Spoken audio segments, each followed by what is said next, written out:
Ok, xin chào các bạn. Hôm nay mình sẽ giới thiệu với các bạn về một cái rotor của máy cắt sắt Makita 3tấc 55, máy cắt sắt LW1400.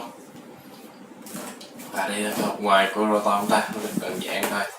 Và trên đây sẽ có những cái thông số của cái rotor này được dán bên ngoài hộp. Nó sẽ sử dụng điện 220V, mã là LW1400, số lượng là một cái. Đây là có mã code của nó này, các bạn phải check. Bây giờ mình sẽ mở cái hộp ra xem cái rotor như thế nào. Đây, đây là cái rotor của máy cắt sắt, nó cực kỳ to luôn. Vì máy cắt sắt thì nó công suất rất là lớn. Và các bạn xem cái đầu của nó quấn cực kỳ to và cực kỳ chặt và rất là đều. Đây là quấn bằng máy mà đồng nó rất là to và đồng nguyên chất, cái màu đồng các bạn nhìn xem 100% là đồng. Và nó sẽ có đi theo nó là sẽ có hai cái bạc đạn đầu và bạc đạn đuôi.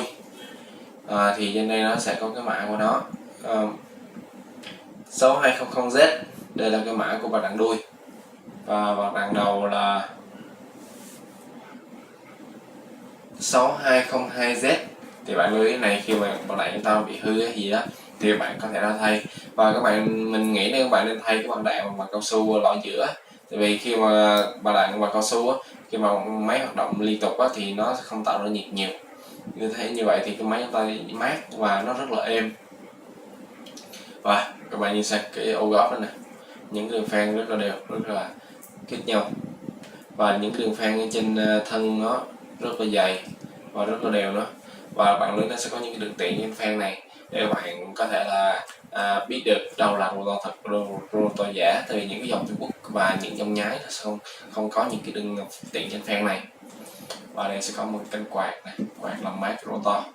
Và bạn xem cái bánh răng nó rất là dày, cực kỳ dày luôn. Nó dày như thế này mới có thể là sử dụng nhiều và liên tục, và nó có thể chúng ta thể ép máy được. Nếu mà bạn muốn sử dụng liên tục và nhiều á, thì những cái bánh răng nó dày nó mới chịu được cái tải của nó. Và trên cái thân này nó sẽ có cái mã của cái rotor máy cắt sắt này luôn.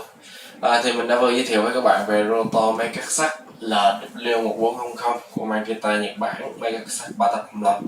Cảm ơn các bạn đã xem video. Nếu bạn thích bạn nhấn subscribe dưới like kênh của mình và những cái kênh của bên để chúng ta cập nhật liên tục những video của mình là những cái dòng máy chính hãng. Cảm ơn các bạn, xin chào các bạn.